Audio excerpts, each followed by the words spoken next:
Du. Hej, jeg hedder Hanne Wahl, og jeg stiller op til Folketinget for Kristendemokraterne i Falkonerkredsen på Frederiksberg og i Valby i København. Og jeg vil rigtig gerne svare på spørgsmålene omkring daginstitutioner.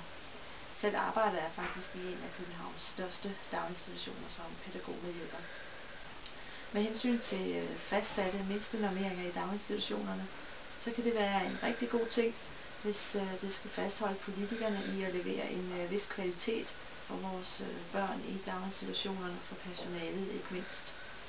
På den anden side, så kan fastsatte normeringer også være rigtig farligt, fordi de kan blive en sovepude for politikerne, for at de ikke behøver at gøre en ekstra indsats for at hæve kvaliteten, så det bliver et ordentligt sted at være, både for børnene og for pædagogerne og for det personalet i det hele taget. Og hvad kan vi så gøre for at få nogle mere attraktive pædagogiske arbejdspladser? For det første så skal der simpelthen flere hænder til. Pædagogerne og det pædagogiske personale i det hele taget løber alt for stærkt i hverdagen, og alt for mange går ned med stress. Der skal også mere løn til.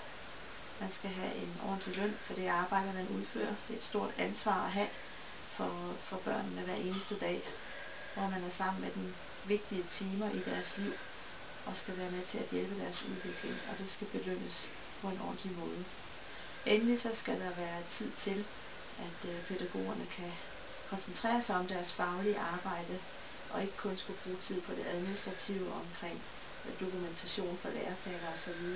Der skal være tid til børnene, der skal være tid til at være sammen med børnene, og der skal være tid til at kunne snakke faglighed med hinanden.